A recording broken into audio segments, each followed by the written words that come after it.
안녕하십니까. 12월 8일 오후 김경국의 오늘 시작하겠습니다. 방송 시작에 앞서서 방금 들어온 뉴스 전해드리겠습니다. 국회 본회의에서 조희대 대법원장 후보에 대한 임명 동의안이 통과되었습니다. 찬성 264대 반대 18 압도적으로 통과됐는데요.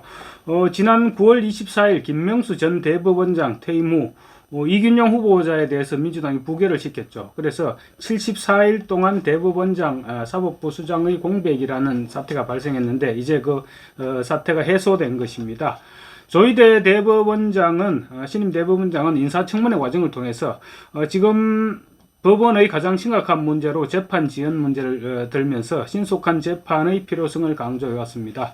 그래서 지금 밀려있는 재판들 신속하게 진행될 것이고, 또 이재명 대표 관련 재판들이 계속 시간 끌기로 일관해 왔는데 이 부분도 어떤 식으로든 영향을 받지 않을까 이렇게 생각됩니다.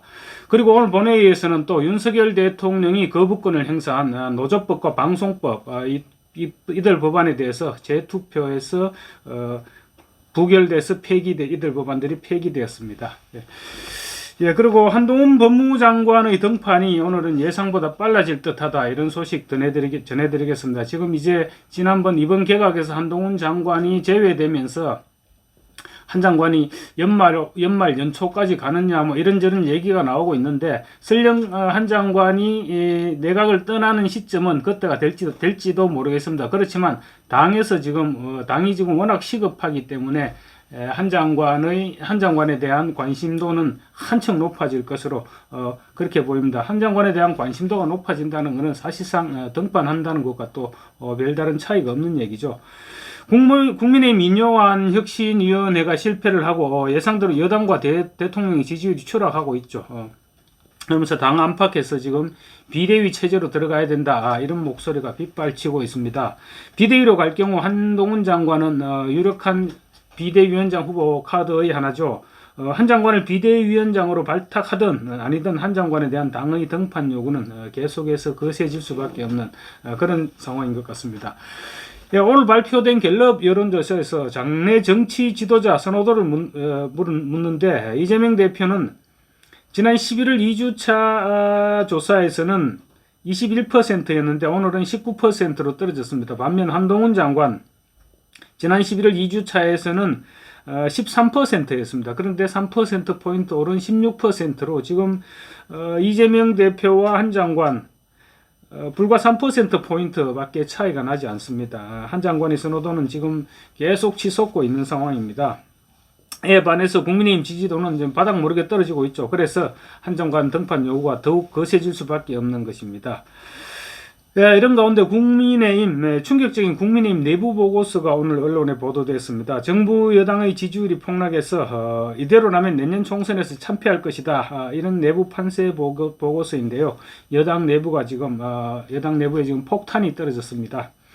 조선일보가 오늘 공개한 국민의힘 총선 판세 자체 분석 보고서, 국민의힘 사무처가 작성하는 것입니다. 이에 따르면 서울 49석 가운데 지금 우세 지역은 단 6곳에 불과하다. 6곳은 강남, 서초, 송파, 이렇게 강남 3구입니다. 경합 우세로 강동갑, 동작을, 마포갑 이렇게 있었지만 어쨌든 열세와 경합 열세 지역만 해도 3분의 2가 넘는다, 이렇게 당 자체적으로 분석한 것입니다. 지난 총선 참패 당시 국민의힘은 서울 49석 가운데 8석을 얻는 데 그쳤습니다. 강남 3구와 강북의 용산에서만 유일하게 승리를 했었죠.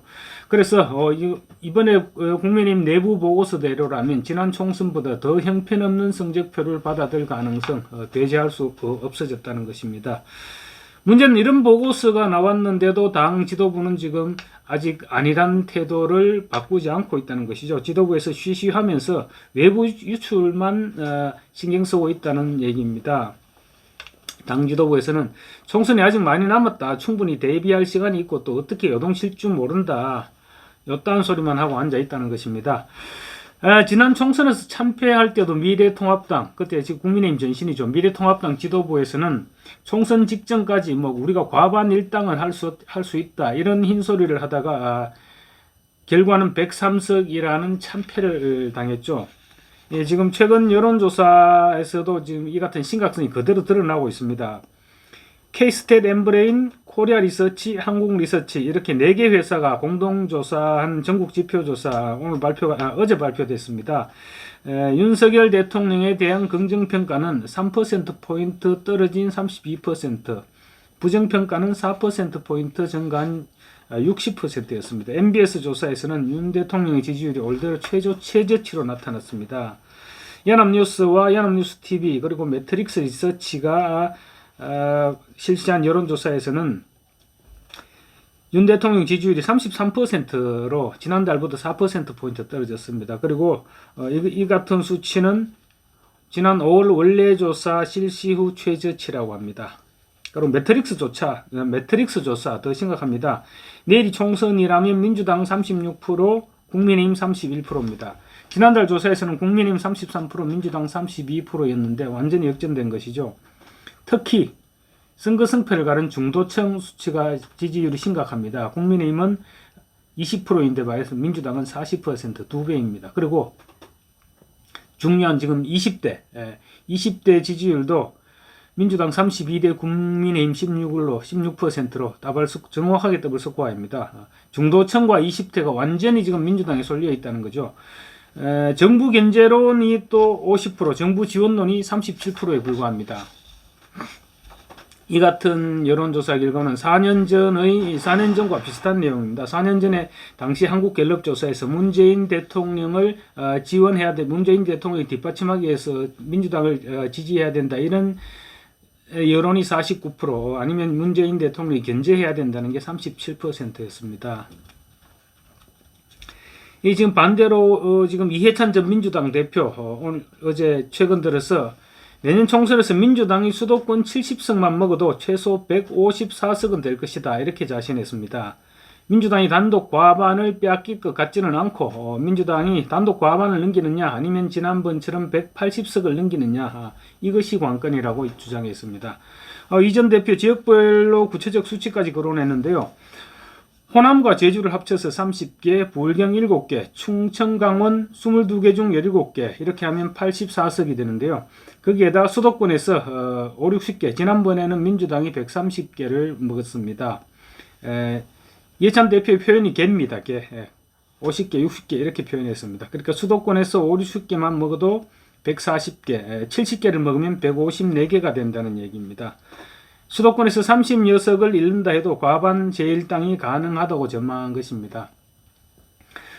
이해찬 전 대표의 전망이 맞는다는 것은 아니지만 지금 최근 나온 여론조사 결과 수치도 지금 굉장히 국민의힘에 비관적인 만큼 이해찬 전 대표의 이 같은 주장이 그냥 허투루 듣기지는 않는다. 이게 참 슬픈 현실인 것 같습니다. 어쨌거나 이해찬 전 대표의 주장은 논외로 치더라도 모든 여론조사 지표는 물론이고 당 내부 조사에서까지 참패한다 이런 전망이 나오고 있는데도 지금 김기현 지도부는 태평이죠. 혁신위의 혁신안은 거들떠보지도 않고 있고 그렇다고 이렇다 할 총선 전략을 마련하고 있지도 않는 것 같습니다. 국민의힘이 정신을 차리려면 지도체제를 하루빨리 정비해야 됩니다. 그리고 총선까지 남은 4개월 동안의 정치 로드맵, 지금부터라도 지금 로드맵을 준비해야 됩니다.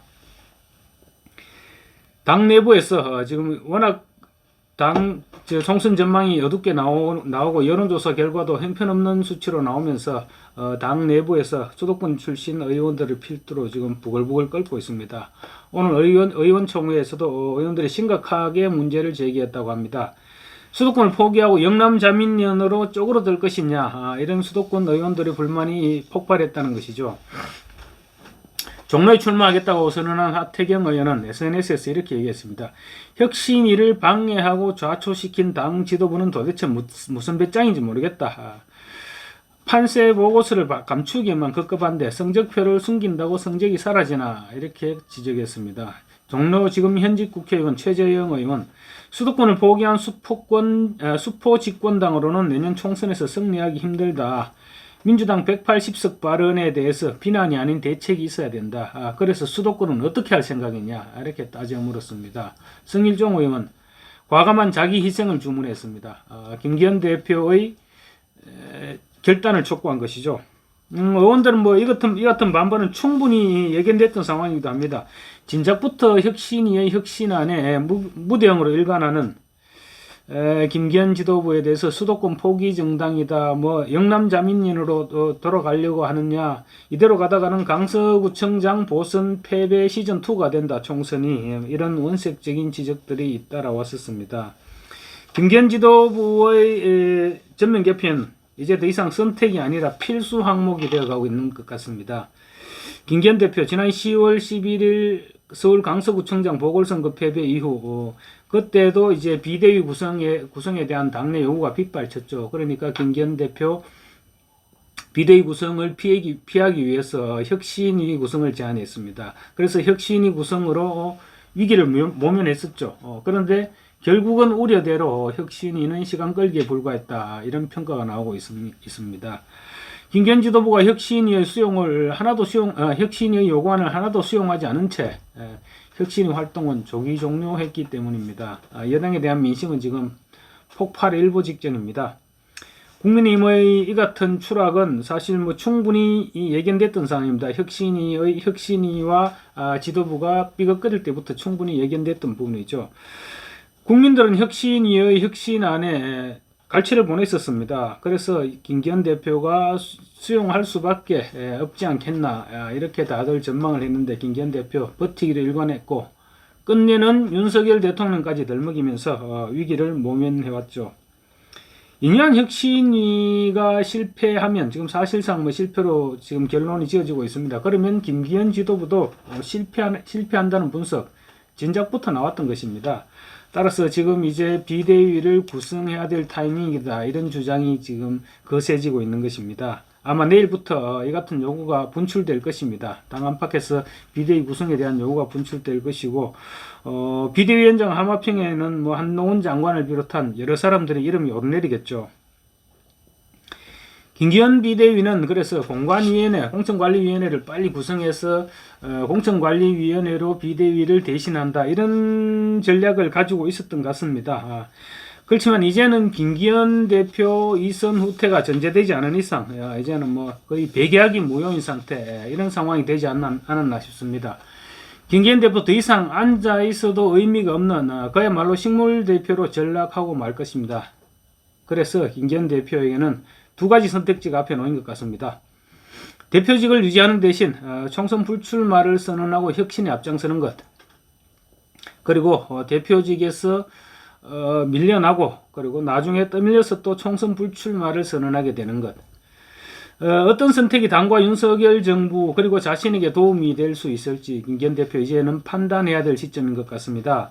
내년 총선에서 실패하면 김기현 대표 자신의 정치 생명도 당연히 끝이 나게 되어 있습니다. 그래서 어떤 식으로든 희생을 통해서 총선 승리에 기여한다면 또 다른 기회가 열릴 수 있을 것입니다.